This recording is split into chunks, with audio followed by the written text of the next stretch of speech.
चलिए, कैसे हैं आप लोग। आज का हमारा टॉपिक है मोशन 1D। दिख रहा है आपको सामने। बढ़िया सा चैप्टर है। मैकेनिक्स का बहुत अच्छा है।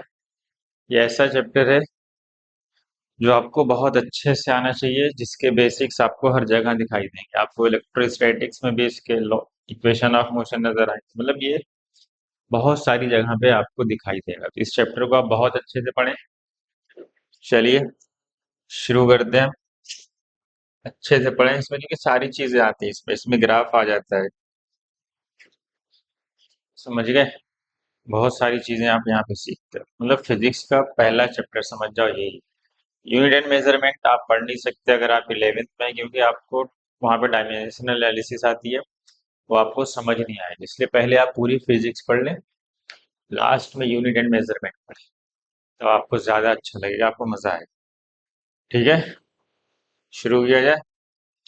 बहुत बढ़िया सा चैप्टर है, मजा आने वाला है आपको। चलिए फटाफट शुरू करते हैं। पहले बताइए, रेस्ट और मोशन क्या। पहली हेडिंग यहाँ पे लिखी हुई है, रेस्ट एंड मोशन। रेस्ट का मतलब क्या होता है? रेस्ट का मतलब, मान लो कोई चीज ये पड़ी है, तो ऐसे ही पड़ी रहे ना। रेस्ट एंड मोशन ये दो एक रिलेटिव पैरामीटर। रेस्ट रेस्ट का मतलब क्या पढ़ते हैं, कि कोई ऑब्जेक्ट क्या हो रही है, अपनी पोजीशन क्या हो, उसकी पोजीशन चेंज नहीं हो रही है, मतलब वो एज इट इज है। मैं यहाँ से देख रहा हूँ, ये कैमरा फिक्स है साहब, तो इसका मतलब मैं ऑब्जर्वर हूँ और वो ऑब्जेक्ट है। ऑब्जेक्ट तो मुझे, मैं ऐसे खड़ा होकर देखूंगा तो मुझे रेस्ट में ही दिखाई देगा ऑलवेज, मुझे वो रेस्ट में ही दिखाई दे। लेकिन सपोज दैट अगर मैं, मतलब ये एक्चुअल में डिफाइन होता है with respect to frame of reference. ठीक, फ्रेम ऑफ रेफरेंस क्या होता है? वो पोजीशन, वो लोकेशन जहां से ऑब्जर्वर मोशन को ऑब्जर्व करता है, उसको हम बोलते हैं फ्रेम ऑफ रेफरेंस। मान लो ऑब्जर्वर रेस्ट में भी हो सकता है, जैसे मैं खड़ा हूँ ऑब्जर्व कर रहा हूँ किसी मोशन। हो सकता है मैं कार में मूव कर रहा हूँ, ट्रेन में मूव कर रहा हूँ, तो भी मैं किसी मोशन को ऑब्जर्व कर सकता हूँ। ठीक, तो बेसिक डेफिनेशन क्या है रेस्ट की, कि जनरली यही लिखते हैं, when position of an object do not change with respect to time और सराउंडिंग। और ये किसके रिस्पेक्ट में डिफाइन होगा, ये भी ध्यान रखें, with respect to frame of reference. Suppose that आप प्लेट, मान लीजिए आप ट्रेन में गए होंगे, या मान लीजिए प्लेटफॉर्म पे खड़े हैं, तो सामने बहुत सारी चीजें हैं, प्लेटफॉर्म है, ट्री है, बहुत सारी चीजें हैं। तो आप रेस्ट पे रहेंगे तो सामने वाली चीजें सब आपको रेस्ट में नजर आती है। मान लीजिए आप फिर ट्रेन में बैठ गए, आप चलना चालू किए, आप जब मूव करते हैं तो आपको लगता है ट्री भी पीछे की तरफ मूव कर रहे हैं। ऑब्जर्व की हो ना ये बात। हाँ, क्यों? क्योंकि एक रिलेटिव फेनामेना है। वो डिपेंड करता है इस बात पे कि किस फ्रेम ऑफ रेफरेंस से तुम उस चीज को ऑब्जर्व कर रहे हो। समझिए, हो सकता है तुम रेस्ट पे ऑब्जर्व कर रहे हो सकता है तुम मोशन में हो ऑब्जर्व कर रहे हो, तो वो अलग अलग सिचुएशन पे डिपेंड करेगा। ठीक, वहां पे आपको ट्री या पर्सन जो प्लेटफॉर्म पे खड़े हैं, आप इधर जा रहे हैं तो लगेगा आपको इधर जा रहे हैं, वो भी मोशन में आपको नजर आएंगे। अगला है, when position of an object changes with respect to time या सराउंडिंग। अगर पोजीशन वो बदल रही तो हम उसको क्या बोल देंगे, मोशन बोल देंगे। क्या लिखा है, rest and motion are relative terms. मैंने कहा ना, ये एक दूसरे के क्या होते हैं, रिलेटिव टर्म्स होते हैं। Depends on frame of reference. तो किस बात पे डिपेंड करते हैं, फ्रेम ऑफ रेफरेंस पे, कि किस, जो ऑब्जर्वर है वो मोशन को कैसे ऑब्जर्व कर रहा है, वो इस बात पे डिपेंड करेगी कि वो रेस्ट पे है या मोशन पे है। आप ट्रेन में जा रहे हो तो आपको जो ट्री होते हैं साइड में, वो आपको मोशन में नजर आते हैं। ठीक है। तो बस वो सिचुएशन पे डिपेंड करता है कि आप मोशन को कैसे ऑब्जर्व कर रहे हैं। हमारा जो चैप्टर है वो क्या है, मोशन इन स्ट्रेट लाइन ना।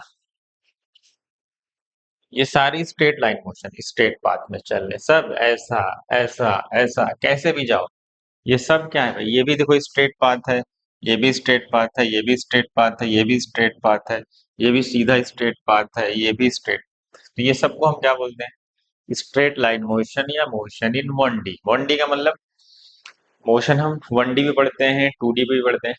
1D का मतलब होता है कि जब उस ऑब्जेक्ट की जो कोऑर्डिनेट, सिर्फ उसका एक कोऑर्डिनेट चेंज, मतलब उसकी जो लोकेशन है उसके हिसाब से सिर्फ उसका एक कोऑर्डिनेट बदल रहा है, या हो सकता है एक्स डायरेक्शन में चेंज हो रहा हो, या हो सकता है वाई डायरेक्शन में बदल रहा हो, या हो सकता है जेड डायरेक्शन में बदल रहा हो। वो डिपेंड करता है कि वो किस डायरेक्शन में मूव कर रहा है। मोशन 2D भी होते हैं, जिसमें हम देखते हैं प्रोजेक्टाइल में आता है सर्कुलर मोशन आता है, वहां पे दो कोऑर्डिनेट चेंज हो रहे होते हैं, एक्स भी और वाई भी। हो सकता है एक्स वाई बदल रहा हो, या हो सकता है वाई जेड बदल रहा हो, या हो सकता है एक्स जेड बदल रहा हो। 3D क्या बोलेंगे, मतलब मोशन इन अ प्लेन बोलते हैं उसको, इसीलिए 2D मोशन को हम क्या बोलते हैं, motion in a plane. 3D भी हो सकता है। 3D में क्या होगा, उसके तीन कोऑर्डिनेट बदल रहे होंगे, एक्स वाई जेड तीनों एक साथ चेंज हो रहे होंगे। तो ऐसे मतलब जब जब कोई मोशन हम स्पेस में ऑब्जर्व करेंगे तो उसको हम मोशन 3D, वो सब पढ़ना ही नहीं हमें 3D। हमारा सब्जेक्ट है 1D और 2D, motion in a plane और motion in a straight line. ठीक है। अब थोड़ा सा आ जाते हैं फ्रेम ऑफ रेफरेंस पे। किस पे? फ्रेम ऑफ रेफरेंस क्या होता है, अभी तो बता दिया ना मैंने फ्रेम ऑफ रेफरेंस क्या होता है। अच्छा, एक ये पॉइंट होता है पॉइंट ऑब्जेक्ट। एनसीईआरटी जब आप खोलेंगे 11th की मोशन 1D का जो पहला क्वेश्चन है वो इसी पे बेस्ड है, उसमें चार क्वेश्चन दिए हुए हैं, आप जाके उसको सॉल्व करें। ठीक है। एनसीईआरटी के सारे क्वेश्चन सॉल्व किया गया। ठीक है। फिजिक्स में आप जितनी ज्यादा क्वेश्चन की प्रैक्टिस करेंगे उतना आपके लिए बेस्ट। समझ, थ्योरी के चक्कर में ना पड़े, थ्योरी आ जाती है जितना पूछा जाएगा, थ्योरी एक्चुअल में ज्यादा आप ध्यान देंगे तो 12th की थोड़ा ज्यादा थ्योरी में अगर पूछा भी जाएगा तो आपकी 12th आपको दिखाई देगा थ्योरी में। 11th से तो शायद ही थ्योरी पूछे। न्यूमेरिकल्स, आपको फिजिक्स में न्यूमेरिकल्स पे ज्यादा फोकस रखना है। कुछ एक आध दो चैप्टर है जिसमें थ्योरी आती है, वो आप तो पढ़ते ही हैं अच्छे से, उसमें कोई मत, तो आप न्यूमेरिकल पे ज्यादा फोकस रखें फिजिक्स। लिखा हुआ है पॉइंट ऑब्जेक्ट, पॉइंट ऑब्जेक्ट इसको बोलते हैं पॉइंट ऑब्जेक्ट। क्या लिखा है लिखने, व्हेन साइज ऑफ ऑब्जेक्ट, मान लो मैं यहाँ से, मान लीजिए मैं मुंबई टू कोलकाता दिल्ली कहीं जा रहा हूँ, मैं ऑब्जेक्ट हूँ, मैं मूव कर रहा हूँ कहाँ से, मुंबई टू कोलकाता, मुंबई टू दिल्ली, कहीं भी, चेन्नई हैदराबाद कहीं। तो मैं मुंबई टू हैदराबाद, ये मेरी जो डिस्टेंस है ये कितनी ज्यादा है with respect to my size ना। जब ऑब्जेक्ट की साइज क्या हो उसके मोशन के रिस्पेक्ट में छोटी नजर आए तो उसको हम बोलते हैं पॉइंट ऑब्जेक्ट। लिखा ना, when size of object is very small as compare to range of its motion, क्योंकि रेंज बहुत बड़ी, रेंज क्या है, बहुत बड़ी है। तो आप एनसीईआरटी में देखोगे रेलवे के जो वैगन्स हैं, जो उसके डिब्बे हैं, उनका motion from one station to another station, तो उसका जो एक डब्बा है, एक स्टेशन से दूसरी स्टेशन की दूरी क्या है, बहुत ज्यादा है। तो इसका मतलब क्या होगा कि वो भी एक पॉइंट ऑब्जेक्ट की तरह या पार्टिकल ही बोल सकते हो, पॉइंट ऑब्जेक्ट या पार्टिकल की तरह बिहेव करे। समझ गए, इसका मतलब ये। तो एनसीईआरटी में चार दिए हुए, एक दो तो मैंने बताई थी, बाकी आप जाके देखें उसका क्या होगा, सॉल्व करें उसको। आ गया फ्रेम ऑफ रेफरेंस, मैंने कहा था ना, फ्रेम ऑफ रेफरेंस वो प्लेस होती है, वो जगह होती है, वो लोकेशन होती है, वो पॉइंट होता है जहां से मोशन को ऑब्जर्व किया जाता है, किसी मोशन को हम ऑब्जर्व करते हैं। लिखा है देखो, place situation from where observer observe the motion, और उसको फिर वो डिफाइन करता है उसके रिस्पेक्ट। समझ गए, and define it with respect to the frame of reference. अब दो टाइप के होते हैं, एक होता है inertial frame of reference. Inertial में क्या होता है कि आपके जो न्यूटन्स का लॉ है वो डायरेक्टली अप्लीकेबल हो जाता है जब हम किस में देखते हैं, इनर्शियल फ्रेम कब बोला जाएगा, या तो मैं रेस्ट पे खड़ा रहूं, मैं मोशन को ऑब्जर्व कर रहा हूँ, ये इनर्शियल फ्रेम, या मैं अगर मूव भी करूं तो कांस्टेंट वेलोसिटी से मूव करूं। अगर मैं रेस्ट पे हूं या कांस्टेंट वेलोसिटी से मूव कर रहा हूं, ऐसे फ्रेम को हम बोलेंगे हम इनर्शियल फ्रेम ऑफ रेफरेंस। और इसमें क्या होता है, न्यूटन्स के लॉज डायरेक्टली अप्लाई हो जाते हैं। ठीक है, न्यूटन के लॉ को आप डायरेक्टली अप्लाई कर सकते हो। ठीक है, F बराबर एम ए पढ़े हो ना, उसको हम बोलते हैं इनर्शिया। देखा, ऑब्जर्वर एट रेस्ट, या यहाँ बैठ करो, ऑब्जर्वर रेस्ट पे हो सकता है, या ऑब्जर्वर रेस्ट पे हो सकता है, या तो मूव करेगा किससे, और moving with constant velocity. Observer या तो रेस्ट पे होगा या तो वो कांस्टेंट वेलोसिटी से मूव करेगा, तो इसको हम बोलते हैं इनर्शियल फ्रेम ऑफ रेफरेंस। ठीक है ना, car moving with constant velocity, ये इनर्शियल फ्रेम ऑफ, लिखा है Newton's laws are directly applicable.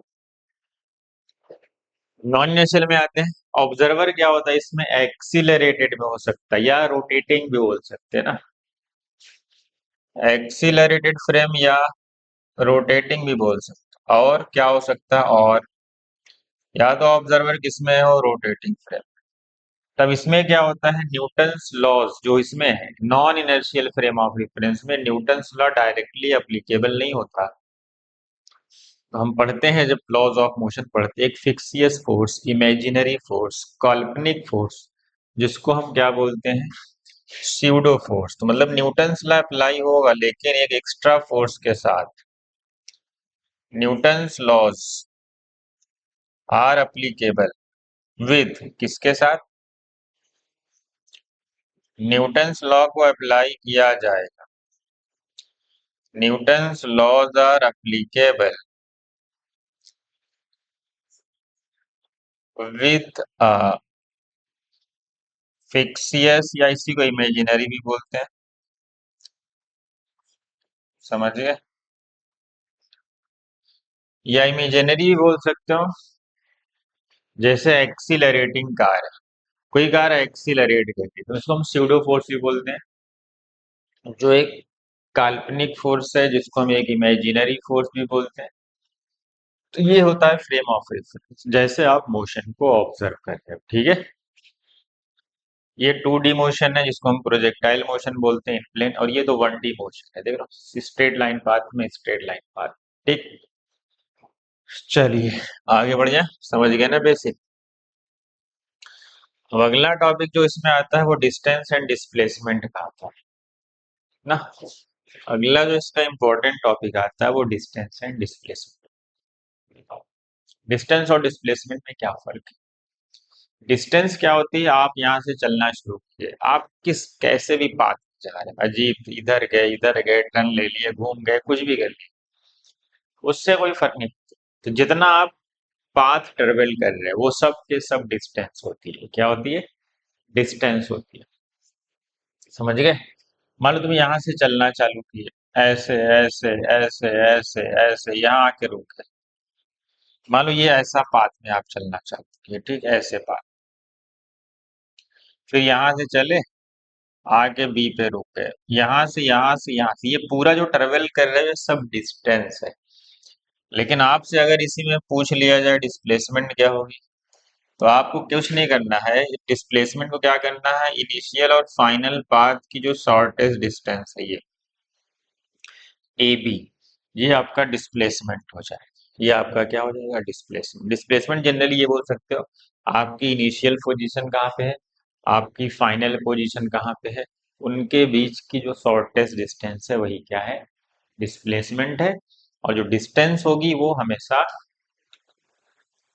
जितना पाथ आप ट्रेवल कर रहे हैं, जिस भी पाथ में चल रहे हैं, इधर गए 5, 10, 15, 20, 25, 30, 35 मीटर सब चल लो, सब ऐड कर दो, सब क्या हो जाएगा, डिस्टेंस हो जाएगा। मान लो तुम स्ट्रेट पाथ में गए, स्ट्रेट पाथ में गए एकदम सीधे पाथ, लेकिन तुम लौटे नहीं, तो क्या डिस्टेंस और डिस्प्लेसमेंट बराबर होंगे। एक केस, ऐसा केस जिसमें डिस्टेंस और डिस्प्लेसमेंट बराबर हो जाए, वो वही केस हो सकता है जब मोशन स्ट्रेट लाइन में हो और ऑब्जेक्ट रिटर्न ना आए अपने पाथ पे, तो हो सकता है। जैसे यहाँ पे देख, मान लो मैंने कहा ऑब्जेक्ट ए से बी पे जाके रुक गया, मान लो ए से बी पे जाके रुक गया, वापस नहीं आया, तो डिस्टेंस भी वही है, डिस्प्लेसमेंट भी वही है, क्योंकि वही शॉर्टेस्ट पाथ भी है ना, स्ट्रेट लाइन पाथ, अब वो लौटा नहीं है, तो डिस्टेंस और डिस्प्लेसमेंट बराबर हो।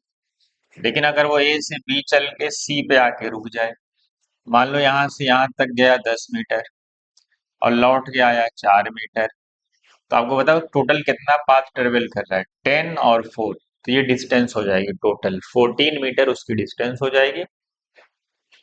और अगर वो सी पे आके रुक गया, अब आपसे डिस्प्लेसमेंट पूछ लेगा, तो कितना ट्रेवल किया, तो ये डिस्टेंस शॉर्टेस्ट पाथ किसके बीच, इनिशियल और फाइनल, तो ये पूरा 10 था, 4 माइनस कर दो, तो आपको बताइए कितना आ जाएगा, 6। तो ये आपका डिस्प्लेसमेंट हो जाएगा, समझ गए। मान लो कोई ऑब्जेक्ट ए ये इस पाथ से गया है, देख लो ए डी बी इस पाथ से ट्रेवल किया है, तो आपकी जो डिस्टेंस होगी वो यही डिस्टेंस है जो वो चल रहा है। लेकिन अगर आपसे डिस्प्लेसमेंट पूछेगा तो डिस्प्लेसमेंट आपका ये शॉर्टेस्ट पाथ यहाँ से लेके ए सी बी जो आप, तो डिस्टेंस क्या होगी जिस पाथ में आप ट्रेवल कर रहे हो सबको ऐड करो, तो डिस्टेंस क्या है ए डी बी, देखो इस पाथ। डिस्प्लेसमेंट क्या होगा, shortest distance between initial and, तो ए सी बी आपका क्या हो जाएगा, डिस्प्लेसमेंट हो जाएगा। अब आते हैं कि डिस्टेंस क्या, डिस्टेंस और डिस्प्लेसमेंट में क्या रिलेशन है। डिस्टेंस और डिस्प्लेसमेंट बराबर तभी हो सकते हैं जब स्ट्रेट लाइन पाथ में गया हो ऑब्जेक्ट और लौटा ना हो। इसका मतलब है कि डिस्प्लेसमेंट की मैक्सिमम वैल्यू डिस्टेंस के बराबर होगी या तो छोटी होगी। क्यों, यहीं पे देख लो, अगर वो गया लौट आया डिस्प्लेसमेंट 6 ही है लेकिन डिस्टेंस 14 मीटर है, ये डिस्टेंस डिस्प्लेसमेंट बराबर थे, जब वो सीधा गया लौटा नहीं, तो ये समझ में आ गया हमें कि डिस्प्लेसमेंट की जो मैक्सिमम वैल्यू है वो डिस्टेंस के इक्वल होती है।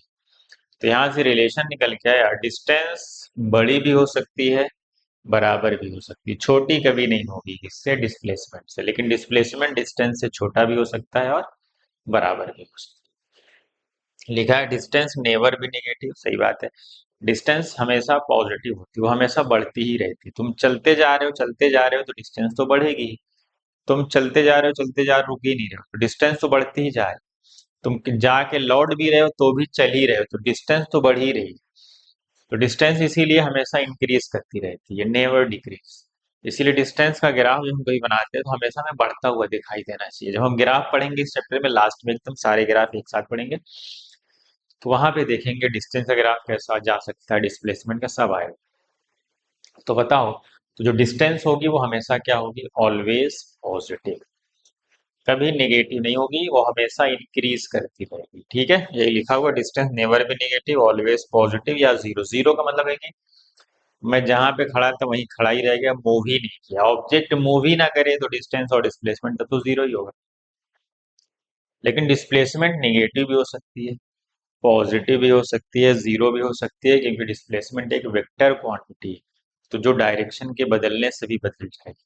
इसीलिए वेक्टर क्वांटिटीज क्या हो सकती हैं, निगेटिव भी हो सकती है, जीरो भी हो सकती है और पॉजिटिव भी हो सकती है। वो डिपेंड करता है कि केस क्या है, समझ गए। तो डिस्प्लेसमेंट नेगेटिव भी हो सकती है, जीरो भी हो सकती है, पॉजिटिव भी हो सकती है, क्योंकि डिस्प्लेसमेंट एक वेक्टर क्वांटिटी है। लेकिन डिस्टेंस स्केलर क्वांटिटी है जो सिर्फ और सिर्फ बढ़ ही सकती है। ठीक है, मान लो कोई ऑब्जेक्ट ए से बी गया फिर बी से वापस ए पे आ गया, मतलब वो जहां से चला था फाइनली वहीं पे आके रुक गया, तो इसका मतलब वो डिस्प्लेस हुआ ही नहीं, जहां पे था वो इनिशियल और फाइनल पोजीशन उसकी सेम है, इसका मतलब डिस्प्लेसमेंट जीरो है। लेकिन डिस्टेंस क्या होगा, ए बी गया और ए बी लौटा, मतलब टू ए बी हो जाएगा। डिस्टेंस तो हमेशा बढ़ ही रही जितना तुम चल रहे हो। अब यहाँ पे देख लो, जो डिस्टेंस की वैल्यू होगी वो हमेशा या तो बड़ी होगी या जस्ट बराबर, या ऐसा भी कह सकते हो डिस्प्लेसमेंट हमेशा या तो छोटा होगा डिस्टेंस से या बराबर होगा, दोनों एक ही बात है, दोनों एक ही बात है। ठीक है, ये वाला केस कौन सा है, एकदम स्ट्रेट लाइन पाथ, वो गया लौटा नहीं, तो डिस्टेंस और डिस्प्लेसमेंट बराबर है। और ये वाला केस तो यही बात है, गया और लौटा है 4 मीटर। ठीक है, समझ गए बेसिक डिफरेंस डिस्टेंस और डिस्प्लेसमेंट, यही है और कुछ नहीं। देखो यहाँ पे क्वेश्चन है ये सर्कल वाला, ये तो आपको पता है, सारी बुक में रहता है, ये तो 9th वाले भी पढ़ते हैं, फाउंडेशन वाले। कोई चीज ए से, ये सर्कुलर मोशन है, ठीक, कोई चीज ए से स्टार्ट की, पूरा सर्कल चलना, चलते चलते चलते चलते फिर वापस मान लो ए पे आ, सर्कल है जिसका रेडियस दिख रहा है आपको, रेडियस क्या है आर। अब हमसे कहाँ कहाँ पूछा जाएगा, ए टू बी, फिर क्या है ए टू सी, फिर क्या है ए टू डी, फिर क्या है ए टू ए, मतलब सब डिस्टेंस और डिस्प्लेसमेंट आपको बताना आसान है। आपको पता है कि पूरे सर्कल जब हम घूमते हैं तो सरकमफ्रेंस ऑफ द सर्कल क्या होती है बताओ, circumference of the circle 2 pi r होती है, मतलब वो 2 पाई आर डिस्टेंस कब चलेगा, जब उसकी जब वो पूरा सर्कल चलेगा तब तब कितनी डिस्टेंस चलेगा, 2 पाई आर। और अगर वो पूरी सर्कल चल गया तो जहां से चला था वहीं आ जाएगा, तो डिस्प्लेसमेंट जीरो हो जाएगा। तो पहले कहाँ का पूछा है देख लेते हैं, ए से बी तक, मतलब तुम्हें सिर्फ ए से लेके बी तक जाना। कहाँ तक जाना है आपको, ए से बी तक जाना। आपको पता है ये सेंटर है, ये रेडियस होगा, ये भी रेडियस। ये पूरा सर्कल का क्वार्टर चला है ना, ये पूरी सर्कल का कितना पार्ट है, ए टू बी, 1/4 ही है ना ये सर्कल का, 1/4 1/4 1/4, तभी तो 1 आएगा। तो पूरी सर्कल का 1/4 चला, तो डिस्टेंस पूरा सर्कल चलता तो 2 पाई आर, तो 1/4 का कितना होगा, तो 1/4 इंटू 2 पाई आर, समझिए। चलो डिस्प्लेसमेंट क्या होगा, शॉर्टेस्ट पाथ, ए से बी ऐसे मिला तो ये राइट एंगल ट्रायंगल बन। आपको पता है डिस्प्लेसमेंट ये हाइपोटेनियस नहीं होगा, 90 के सामने हाइपोटेनियस, राइट एंगल ट्रायंगल बन। तो हाइपोटेनियस कैसे निकालते हैं, under root are square plus are square. तो R square plus are square क्या आ जाएगा, 2 r स्क्वायर, आर बाहर आ जाएगा और तो ये आपका क्या हो जाएगा, ये आपका डिस्प्लेसमेंट हो जाएगा, ठीक। अगर हम ए से सी जाए, ए से सी का मतलब कितना सर्कल चले, हाफ सर्कल। तो पूरा सर्कल चलते तो 2 पाई आर, हाफ चलेंगे तो हाफ ले लेंगे 2 पाई आर का, तो डिस्टेंस आ जाएगी। और डिस्प्लेसमेंट क्या होगा भाई, ए से सी जाना तो सीधा रास्ता तो ये है, ए से सी का, ये सेंटर है, ये भी आर है और ये भी आर है, तो कितना हो जाएगा, 2 आर। तो डिस्प्लेसमेंट हमारा 2 आर, ठीक। अब अगला है ए से डी जाना है, ए से डी में 1/4 1/4 1/4, टोटल कितने फोर्थ हो गए, 3/4। ये पूरा सर्कल का 3/4 पोर्शन है, तो 3/4 इंटू पूरा सर्कल। पूरा सर्कल चलते 2 पाई आर, लेकिन हम चले कितने हैं, पूरे का 3/4। तो सॉल्व कर लिया, हमारा डिस्टेंस आ गया। डिस्प्लेसमेंट फिर आ गया भाई, सेम देखो यहाँ से यहाँ मिलाओगे ऐसे, ये भी एक राइट एंगल ट्रायंगल ही बना, पाइथागोरस लगाओगे, ये हाइपोटेनियस है 90 के सामने, तो under root are square plus are square, तो ये भी सेम आएगा r√2। अगर तुम ए से ए चले, मतलब जहां से तुम पूरा सर्कल चल रही है ना, ए टू ए का मतलब पूरा सर्कल, पूरा सर्कल में कितना डिस्टेंस चलते हैं, 2 पाई आर। लेकिन जहां से तुम चले थे वापस वहीं आ गए, मतलब इनिशियल और फाइनल पोजीशन सेम है, तो डिस्प्लेसमेंट जीरो हो जाएगा, ठीक है। ये तो आपको पता है, ठीक है। आगे बढ़ते हैं। अगला क्या आता है, स्पीड। अभी हम क्वेश्चन एक साथ लेंगे, सब ज्यादा क्वेश्चन, अभी हम सिर्फ थ्योरी ज्यादा पढ़ रहे हैं, हम चीजों को समझ रहे हैं, ठीक है। क्वेश्चन धीरे धीरे भी आएगा। हाँ, तो जब क्वेश्चन आएगा तो सिर्फ क्वेश्चन ही रहेगा, ठीक है। स्पीड क्या होती है भाई, स्पीड का फार्मूला आपने क्या पढ़ा, डिस्टेंस अपॉन टाइम, यही तो पढ़े होगे, 6 7 8 से पढ़ रहे हो। या ऐसा बोल दो, rate of change of distance को ही हम स्पीड बोलते हैं, क्योंकि डिस्टेंस अपॉन टाइम क्या है, rate of change of distance, किस रेट से तुम डिस्टेंस चल रहे हो वही क्या है, आपकी स्पीड है। अब वो बताए स्पीड क्या होती है, कि स्केलर क्वांटिटी होती है जिसके पास सिर्फ मैग्नीट्यूड होता है, कोई डायरेक्शन नहीं, है ना। और इसकी यूनिट सबको पता है, डिस्टेंस मीटर टाइम सेकंड, तो मीटर पर सेकंड हो जाएगी। तो वेलोसिटी क्या होती है, वेलोसिटी एक्चुअल में होती है स्पीड विथ डायरेक्शन। अगर हम स्पीड विद डायरेक्शन को ही हम वेलोसिटी बोल सकते हैं, क्या बोल सकते हैं, स्पीड विद डायरेक्शन। स्पीड को अगर डायरेक्शन के साथ बताया जाए तो वेलोसिटी हो जाए। मतलब तुमसे कहा गया कि तुम 20 किलोमीटर पर आवर से जा रहे हो, तो ये स्पीड है। अगर आपसे बोला गया आप 20 किलोमीटर पर आवर से नॉर्थ डायरेक्शन में जा रहे हो, या ईस्ट में, वेस्ट में, साउथ में, तो वो वेलोसिटी बताई जा रही है, मतलब स्पीड भी है, डायरेक्शन भी साथ है। वेलोसिटी का फार्मूला आपको पता है, डिस्प्लेसमेंट अपॉन टाइम, ठीक। समझ गए, वेलोसिटी यूनिफॉर्म वेलोसिटी कब होगी, या यूनिफॉर्म स्पीड किसको बोलते हैं। चलो भी आगे धीरे धीरे आएगा, वेलोसिटी क्या होता है, डिस्प्लेसमेंट अपॉन टाइम, यूनिट इसकी भी मीटर पर सेकंड होगी। स्पीड विथ डायरेक्शन को ही हम क्या बोलते हैं, लिखा तो है नीचे देखो, स्पीड विद डायरेक्शन को ही हम वेलोसिटी बोलते हैं। अब आता है स्पीड नेवर बी नेगेटिव, जैसे आपने पढ़ा था कि डिस्टेंस कभी नेगेटिव नहीं होती, स्पीड कभी सुना कि कोई -2 किलोमीटर पर आवर से जा रहे हैं ना। स्पीड के पास सिर्फ मैग्नीट्यूड होता है, वेक्टर क्वांटिटी थोड़ी है कि वो नेगेटिव भी हो सकती है, स्पीड हमेशा पॉजिटिव ही रहेगी। वेलोसिटी वेलोसिटी हो सकती है, वेलोसिटी में भी पॉजिटिव और नेगेटिव, समझ गए। जीरो भी होता है, अब चला ही नहीं कोई, जीरो तो पॉसिबल है ना हर किसी के लिए, वो चला ही नहीं, तो स्पीड तो जीरो है ना, वेलोसिटी भी जीरो है। तो मतलब वेलोसिटी एक वेक्टर क्वांटिटी, इसलिए वो पॉजिटिव भी जा सकती है और नेगेटिव भी जाती है। ठीक है, जब हम ग्राफ बनाते हैं तो वहां ये भी दिखता है आपको। अब बताओ जो एवरेज स्पीड क्या होती है। अच्छा, यूनिफॉर्म स्पीड क्या होती है। यूनिफॉर्म स्पीड का मतलब है कि स्पीड कांस्टेंट है, टाइम के साथ चेंज नहीं हो रही, तो उसको हम बोलेंगे कि वो यूनिफॉर्म स्पीड है। वेलोसिटी यूनिफॉर्म कब बोली जाएगी। वेलोसिटी यूनिफॉर्म तभी बोली जा सकती है जब उसका मैग्नीट्यूड और डायरेक्शन दोनों कांस्टेंट हो, क्योंकि वेलोसिटी वेक्टर क्वांटिटी है, डायरेक्शन बदलने से बदलती है। जब आप यूनिफॉर्म सर्कुलर मोशन पढ़ते हैं तो आपने देखा है कि स्पीड कांस्टेंट रहती है, लेकिन स्पीड का डायरेक्शन बदलने से वेलोसिटी क्या होती है, बॉटम पे पॉजिटिव एक्स की तरफ, फिर इधर इधर इधर, डायरेक्शन कॉन्टिन्यूसली बदलती रहती है। तो वहां पे हम वेलोसिटी कांस्टेंट नहीं बोल सकते। वेलोसिटी यूनिफॉर्म तभी बोला जा सकता है जब उसका magnitude as well as direction दोनों कांस्टेंट रहे, मतलब वो चेंज ना हो। मतलब अगर कोई चीज स्ट्रेट पाथ में जा रही है तो सीधा ही जाए, इधर उधर ना हो, डायरेक्शन ना बदले, लौट ना आए, कहीं इधर उधर ना जाए। जैसे ही वो अपने पास से इधर उधर गई तो वेलोसिटी चेंज हो गई, क्योंकि वो एक वेक्टर क्वांटिटी। एवरेज वेलोसिटी क्या होती है, टोटल मैं कुछ चीजें बोल रहा हूँ, देखो इसमें दिख नहीं रहे, उसको आप लिख सकते हैं। एवरेज वेलोसिटी क्या होती है, डिस्प्लेसमेंट अपॉन, जैसे एवरेज स्पीड क्या होती है, total distance upon total time. उसी तरीके से एवरेज वेलोसिटी क्या होगी, डिस्प्लेसमेंट अपॉन टोटल टाइम। अब आपको पता है डिस्टेंस हमेशा या तो बड़ी हो सकती है या बराबर हो सकती है, किसके, डिस्प्लेसमेंट से पीछे पड़े।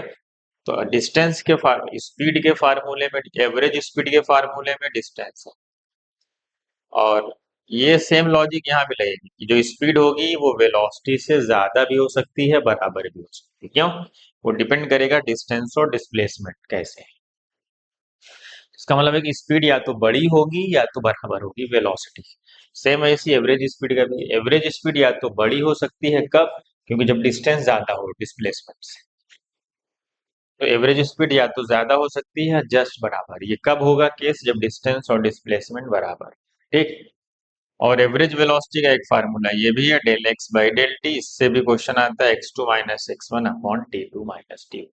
आपको क्वेश्चन में एक्स दिया होगा, एक्स एक्स दिया होगा टाइम का फंक्शन, एक्स टाइम का फंक्शन होगा, बोलेगा फ्रॉम टी बराबर दिस टू टी बराबर दिस, आप क्या बताओ, एवरेज वेलोसिटी।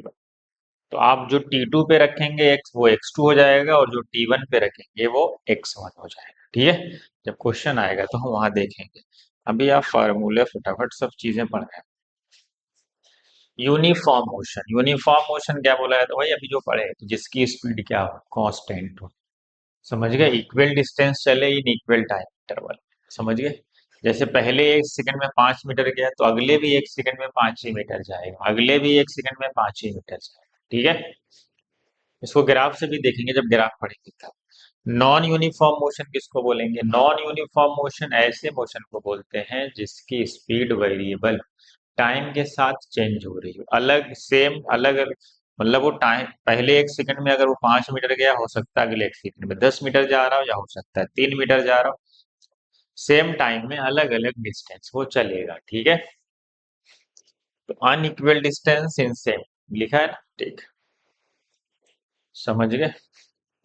यहाँ पे एक एनसीईआरटी का क्वेश्चन लिखा हुआ है, देखो क्या लिखा है, 3.1 एनसीईआरटी में कुछ ऐसा बना हुआ। ये ओरिजिन है मान लो, ये P लिखा हुआ है, ये Q लिखा हुआ है, ये एक्सिस बनाया हुआ है। अब P पे कितनी डिस्टेंस है, यहाँ मीटर है, ये डिस्टेंस दिया हुआ है, ये Q।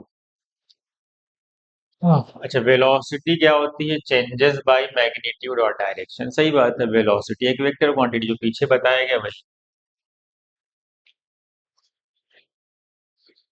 ये इंपॉर्टेंट पॉइंट है, अगर डायरेक्शन ऑफ मोशन चेंज हो जाएगा, क्या हो जाएगा, ये important point. If direction of motion change, average speed ज्यादा हो जाएगी एवरेज वेलोसिटी से, ये समझे। मान लो कोई चीज ऐसे जा रही, मान लो ईस्ट डायरेक्शन में जा रही है, कहाँ, ईस्ट में, इस डायरेक्शन इधर ही, वो अचानक से टर्न ले रही, कहाँ, नॉर्थ। मान लो इधर 8 मीटर गई, नॉर्थ में चली गई 6 मीटर। वो बता डिस्टेंस कितना चली है, 14 मीटर, करेक्ट। लेकिन डिस्प्लेसमेंट क्या होगा आपको पता है, डिस्प्लेसमेंट शॉर्टेस्ट निकालेंगे। एक पाइथागोरस थ्योरम से जब सॉल्व करोगे, अंडर रूट 8 का स्क्वायर प्लस 6 का स्क्वायर कितना है, डिस्प्लेसमेंट कम हो जाता है जब कोई चीज अपना डायरेक्शन बदलती है। जब डिस्प्लेसमेंट कम हो जाएगा तो एवरेज वेलोसिटी कम आए। ये बहुत इंपॉर्टेंट पॉइंट है, इसको आप याद रख लें। समझ गए ये क्या है आपका? ये बहुत ही इंपॉर्टेंट पॉइंट है आपके लिए ये बात। समझ गए? तो इसको आप याद रख।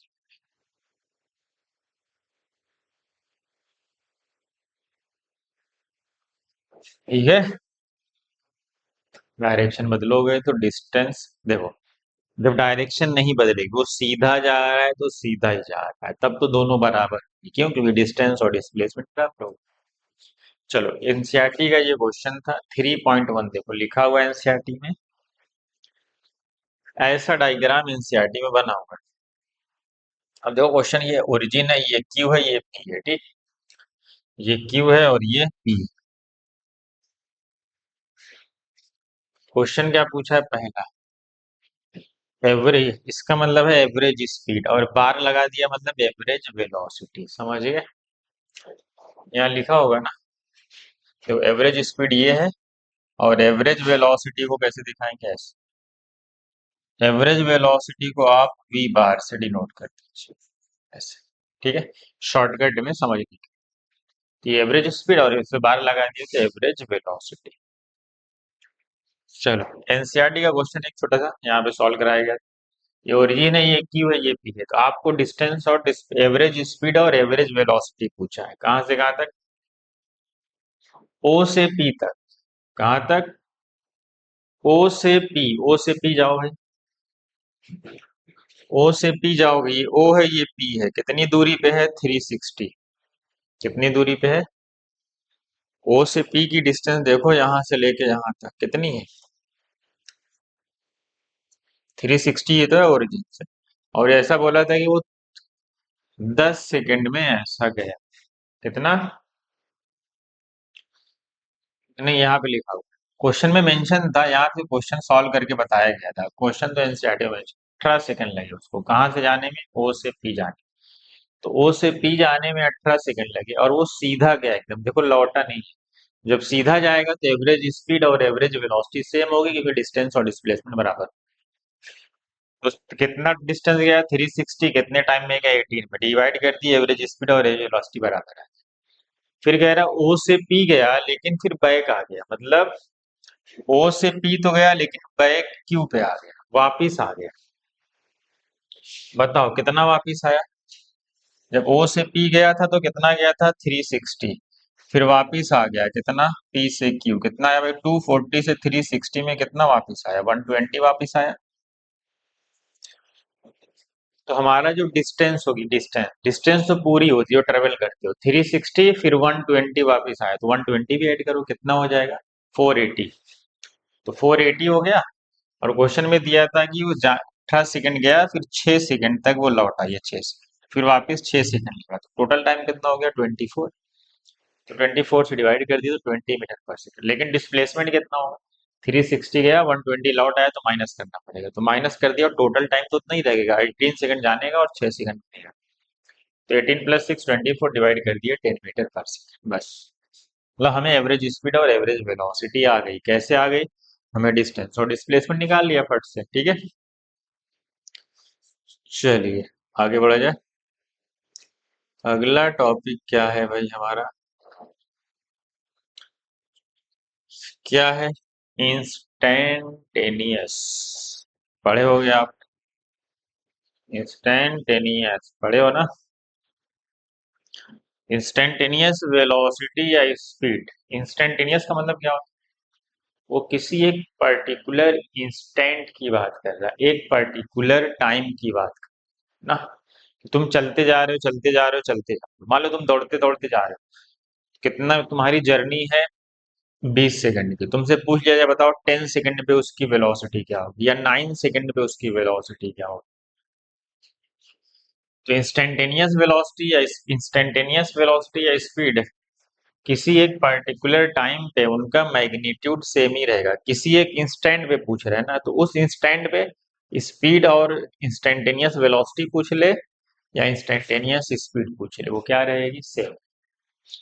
मान लो कोई चीज इसी पाथ पे चल रही है, तुमसे पूछा है बताओ इस टाइम पे उसकी वेलोसिटी या स्पीड क्या है, तो स्पीड और वेलोसिटी क्या होगी इस टाइम पे? सेम ही रहेगी। क्योंकि वो एक इंटरवल में नहीं पूछ रहा है, वो किसी एक इंस्टेंट पे पूछ रहा है। जब भी वो इंस्टेंट पे पूछेगा तो आपकी एवरेज वेलोसिटी और एवरेज स्पीड एक ही मानी जाएगी। ठीक है। अब मसला क्या है, दोनों में फर्क क्या है? आपसे कहा जाएगी अब उसका निकालेंगे कैसे? मान लो तुम इस रास्ते पे चल रहे हो, ये पाथ, ये तुम्हारा पाथ है किसका? चल रहे हैं। देखो यहाँ लिखा है ना, velocity at a particular instant, तो उसको हम क्या बोलते हैं? उसको हम बोलते हैं इंस्टेंटेनियस वेलोसिटी या स्पीड। तो लिखा है मैग्नीट्यूड ऑफ इंस्टेंटेनियस स्पीड बराबर होता है किसके? इंस्टेंटेनियस वेलोसिटी के। इंस्टेंटेनियस स्पीड कांस्टेंट हो सकती है, लेकिन इंस्टेंटेनियस वेलोसिटी बदल भी सकती है किसी टाइम।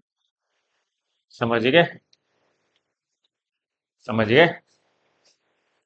मतलब वो डायरेक्शन बदलने से भी तो बदलती है ना, इसीलिए वेलोसिटी वेक्टर क्वांटिटी है। अब इसको दिखाने का तरीका क्या? v इज इक्वल टू इनफाइनिट्समली, मतलब बहुत स्मॉल डेल्टा टी, मतलब बहुत छोटा, टेंस टू जीरो का मतलब बहुत छोटी टाइम के लिए। क्या है ये? Del x by del t. Del x by del t क्या था? एवरेज। क्या था? ये तो एवरेज ही था, थोड़ी देर पहले लिखे था ना एवरेज वेलोसिटी है। एवरेज वेलोसिटी का फार्मूला याद है ना, एवरेज स्पीड का ये फार्मूला है ना एवरेज वेलोसिटी का, del x by del t, यही है एवरेज वेलोसिटी का। जब इसका हम लिमिट ले लेते हैं, क्या ले लेते हैं? लिमिट। किस टाइम पे? बहुत छोटे टाइम पे, बहुत छोटा टाइम है, टेंस टू जीरो का मतलब बहुत छोटी वैल्यू। तो इस पूरे टर्म को हम क्या बोलते हैं? इंस्टेंटेनियस वेलोसिटी, मतलब डी एक्स बाई, ये सब तुमसे नहीं पूछेगा, आप बस फार्मूला कि del x by del t क्या होगा, उसको हम बोलते हैं, ये हमारा इंस्टेंट, ये हमारा एवरेज वेलोसिटी है, तो ये क्या आ गया हमारा? इंस्टेंटेनियस। और ये डिनोट कैसे होगा? D x by D T से। समझ गए? किससे डिनोट होगा? D x by D T से। अब मान लो तुम इस कर्व पे चल रहे हो, तुमसे अचानक से कहा गया टी बराबर 3 पे बताओ इंस्टेंटेनियस वेलोसिटी क्या होगा, तो होगी क्या? जिस पॉइंट पे आपसे इंस्टेंटेनियस पूछा जाएगा, उस कर्व, उस पॉइंट पे आप एक टेंजेंट ड्रा कर दो। क्या ड्रा कर दो? टेंजेंट ड्रा कर दो, और उस पॉइंट पे स्लोप निकाल लो। जो उस पॉइंट का स्लोप होगा, स्लोप, वही आपकी इंस्टेंटेनियस वेलोसिटी। लिखा ना, direction of tangent at a point is the direction of instantaneous speed या वेलोसिटी। मतलब जो डायरेक्शन ऑफ टेंजेंट होगा, वही डायरेक्शन ऑफ इंस्टेंटेनियस वेलोसिटी भी होगी। समझ गए? अभी थोड़ी देर पहले मैंने कहा प्रोजेक्टाइल मोशन बताया था, याद है? तो चलो यहीं पे ले लेते हैं, वहां कहाँ जाएंगे। मान लो प्रोजेक्टाइल मोशन ये है तुम्हारा, तुमने किसी को प्रोजेक्ट किया है ऐसे, तुमको पता है डायरेक्शन क्या हो रही है? इधर जा रही है, फिर इधर जा रही है ना। तो डायरेक्शन क्या होती जा रही है? चेंज होती जा रही है। जब डायरेक्शन ऑफ टेंजेंट, तो जो टेंजेंट की डायरेक्शन है वही डायरेक्शन ऑफ इंस्टेंट, जिस पॉइंट पे पूछा जाएगा। तो जिस पॉइंट पे आपका टेंजेंट है, ये पॉइंट, इस पॉइंट पे चाहिए तो इस पॉइंट पे चाहिए, तो टेंजेंट ड्रा कर। तो जिस पॉइंट पे चाहिए उस पॉइंट का जो टेंजेंट होगा वही आपका डायरेक्शन, इंस्टेंटेनियस वेलोसिटी या स्पीड जो भी बोल दो। ठीक है ना? Slope of position time curve at T बराबर 3 second gives the instantaneous velocity. समझ गए? तो आपको इंस्टेंटेनियस वेलोसिटी या स्पीड पूछेगा तो आप क्या करेंगे? उस पॉइंट का टेंजेंट ड्रा करेंगे, और डायरेक्शन ऑफ टेंजेंट की डायरेक्शन ऑफ वेलोसिटी होगी। जैसे आप इलेक्ट्रिक फील्ड की डायरेक्शन निकालते हैं, टेंजेंट ड्रा करते हो, डायरेक्शन ऑफ टेंजेंट की डायरेक्शन ऑफ इलेक्ट्रिक फील्ड होता है। यहाँ पे भी जिस पॉइंट पे चाहिए वहां पे आप एक टेंजेंट ड्रा कर दो, और जो स्लोप होगा वही आपका वेलोसिटी होगा। और स्लोप का आपको फार्मूला पता है, आपको बेसिक मैथ पढ़ाया गया, d y by d x. तो y का मतलब ये y, इस बार y x है और ये है, तो हमारा dx बाई डी टी हो, वही है dx by D T. dy का मतलब ये y की तरफ x और x की तरफ t है, तो dx बाई डी टी हमारा क्या होगा? इंस्टेंटेनियस वेलोसिटी हो जाए। और ये पॉइंट याद रखेंगे कि उनका मैग्नीट्यूड हमेशा बराबर है, क्योंकि ये वेलोसिटी है इंस्टेंटेनियस, वो क्योंकि वो क्योंकि वो डायरेक्शन बदलने से भी बदलती है, इसलिए मैग्नीट्यूड लिया गया। ठीक है, अब आते हैं एक्सीलरेशन। एक्सीलरेशन क्या कहते हैं? एक्सीलरेशन होता क्या है? Rate of change of velocity. आपने अगर बाइक का एक्सीटर घटाया बढ़ाया तो उसी हिसाब से पता चलता है ना कि आपकी स्पीड बढ़ रही है कि घट रही है। एक्सीलरेशन यही होता है कि आपकी स्पीड पर सेकेंड किस रेट से घट रही है या किस रेट से बढ़ रही है। वो डिपेंड करता है कि वो एक्सीलरेशन है या डी एक्सीलरेशन। डी एक्सीलरेशन का मतलब तुम जो इधर जा रहे हो, कोई तुमको पीछे से फोर्स लगा दे। एक्सेलरेशन हमेशा फोर्स से ही तो आता है, न्यूटन का लॉ पढ़े हो ना, एफ बराबर है में। तो जब भी हमने पढ़ा है कि F equal to M A हो, जब भी एक्सीलरेशन आएगा वो किसकी वजह से आएगा? इस फोर्स की वजह से। जब आप फोर्स अप्लाई करोगे तभी आपका एक्सीलरेशन, मतलब एक्सीलरेशन है मतलब फोर्स है। तो लिखा है ना rate of change of velocity, भैया change in velocity upon time. ठीक, एवरेज एक्सीलरेशन जैसे एवरेज वेलोसिटी थी, एवरेज वेलोसिटी क्या थी? x2 minus del x by del T, बस यहाँ del V by del T, मतलब v2 माइनस वी1 अपॉन t2 माइनस टी। इस पे न्यूमेरिकल आ सकता है। बस याद रखना जो वेलोसिटी होगी वो टाइम का फंक्शन दी होगी, तो पूछेगा इस टाइम से लेके इस टाइम तक।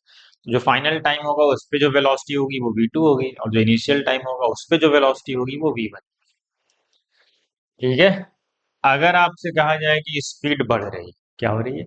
स्पीड, किसी चीज की स्पीड इंक्रीज कर रही है टाइम के साथ, इसका क्या मतलब? इसका मतलब ये है कि अगर ऑब्जेक्ट का मोशन जिस तरफ था, वेलोसिटी, उसी तरफ एक्सीलरेशन भी। जिधर वेलोसिटी है उधर ही फोर्स लगाया गया, कोई इधर ही जा रहा था उस पर इधर ही फोर्स लगाया गया, मतलब उसकी वेलोसिटी, स्पीड क्या हो जाएगी? फिर बढ़ जाएगी। मतलब direction of velocity and acceleration जब सेम होगा, एक ही डायरेक्शन में लगेगा, तो वो स्पीड में तेजी से जाने लगेगा। जब कोई स्लो स्लो जा रहा है, तुम पीछे से क्या करो? धक्का दे दो, तो उसकी स्पीड बढ़ नहीं जाएगी। तो velocity and acceleration in same direction, इसका मतलब यही है कि स्पीड बढ़ रही, ये वाला केस, कि जिधर वेलोसिटी थी तुमने उधर ही फोर्स लगा दिया। फोर्स का मतलब एक्सीलरेशन, तो ऐसे मोशन को हम क्या बोलते हैं? Accelerated motion. अगर स्पीड घट रही है इसका मतलब है कि कोई इधर जा रहा था, तुम फोर्स उसके अपोजिट लगा रहे हो, उसको रोकना चाह रहे हो। तो ऐसे मोशन को हम क्या बोलते हैं? रिटार्डेड मोशन, या इसी को डी एक्सीलरेशन, या इसी को निगेटिव एक्सीलरेशन भी बोलते हैं। तो वेलोसिटी इस तरफ थी, फोर्स अपोजिट, मतलब फोर्स का मतलब एक्सीलरेशन, अपोजिट एक ही बात है दोनों। इस तरफ लग रहा है, मतलब ये कौन सा मोशन है? तुमको वो रोक रहा है। इसको हम बोलेंगे रिटार्डेड मोशन, या ये मोशन तो रिटार्डेड है, तो इसको क्या बोलेंगे? ये डी एक्सीलरेशन है या नेगेटिव एक्सीलरेशन, वो तुमको रोकना चाहिए। अच्छा, जैसे यूनिफॉर्म वेलोसिटी थी वैसे यूनिफॉर्म एक्सीलरेशन। इस यूनिफॉर्म वेलोसिटी क्या थी? कि मैग्नीट्यूड और डायरेक्शन दोनों कांस्टेंट हो, तो वैसे एक्सीलरेशन भी तो वेक्टर क्वांटिटी है, तो इसका भी मैग्नीट्यूड एंड डायरेक्शन दोनों क्या होना चाहिए? कांस्टेंट होना चाहिए। लिखा है ना magnitude and direction both do not changes, तब उसको हम बोलेंगे कि ये यूनिफॉर्म है, अदरवाइज वो नॉन यूनिफॉर्म हो जाएगा। नॉन, अगर एक ही बदला, अगर मैग्नीट्यूड बदल गया या डायरेक्शन भी बदल गई तो वो नॉन यूनिफॉर्म हो जाएगा, तो उसको हम बोलेंगे नॉन यूनिफॉर्म। क्या लिखा हुआ है? ये जो स्पीड, ये जो कि एक्सीलरेट हो रहा है कि डी एक्सीलरेट हो रहा है, ये इंडिपेंडेंट होता है किसके? किसके इंडिपेंडेंट होता है?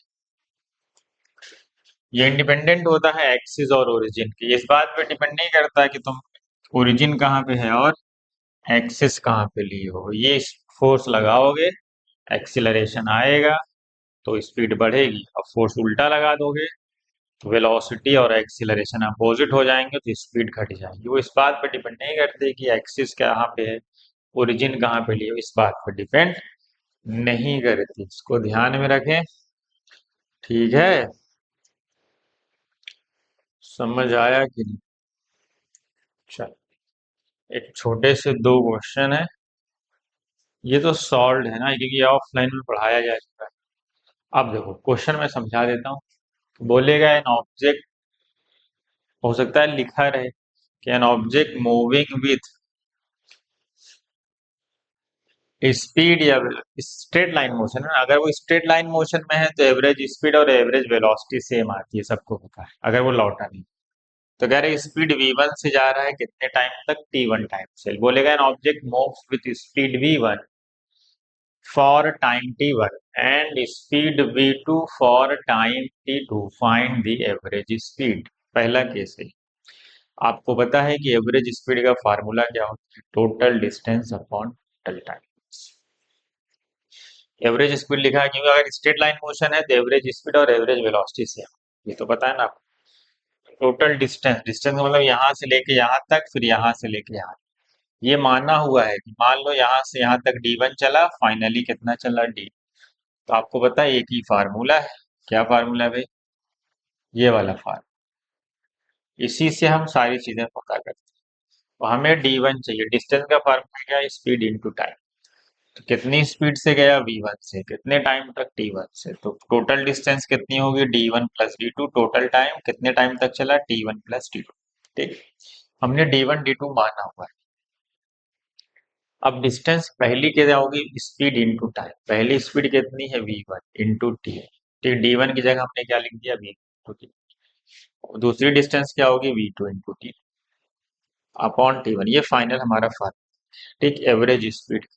लेकिन अगर टाइम सेम हो, बोले ये भी टी टाइम तक चला, ये भी टी टाइम तक चला, तो अगर टाइम सेम हो तो t1 t2 को t मान, तो यहाँ पे जब रखोगे तो ये 2t हो जाएगा, t से t कैंसिल हो जाएगा, तो एवरेज आ जाएगा। समझ गए। अगर वो अलग अलग स्पीड से चल रहा है लेकिन टाइम सेम है तो क्या होता है, उनका अरिथमेटिक मीन आता है। देखो अरिथमेटिक मीन नहीं है, ऐसा बोल दिया अगर कि 5 मीटर पर सेकेंड चला 5 सेकंड तक, फिर 10 मीटर पर सेकेंड से चला फिर 5 सेकंड, फिर 20 मीटर पर सेकेंड तक चला फिर उतने ही टाइम तक। तो ये क्या है, सेम टाइम में अलग अलग स्पीड है। तो तीन स्पीड है तो v1 plus v2 plus v3 upon 3 आ जाए। कब, जब टाइम सेम हो और स्पीड डिफरेंट हो, तो हमारा अरिथमेटिक मीन आता है एवरेज स्पीड। समझ गए, यही यहां से नजर आ रहा है। दूसरा केस क्या होगा, अगर स्पीड ना दे, स्पीड की जगह वो डिस्टेंस ले ले। क्या ले ले, कि बोलिए d1 डिस्टेंस चला t1 टाइम में, फिर देन ही travels d2 distance in time t2। तब क्या होगा, अगर वो d1 डिस्टेंस चला टी, वी ऐसा नहीं, टाइम में नहीं, v1 स्पीड से चला, d1 डिस्टेंस चला कितनी स्पीड से v1, और अगली d2 डिस्टेंस चला कितनी स्पीड से v2। यहाँ पे स्पीड टाइम दिया था, यहाँ डिस्टेंस स्पीड दिया रहेगा।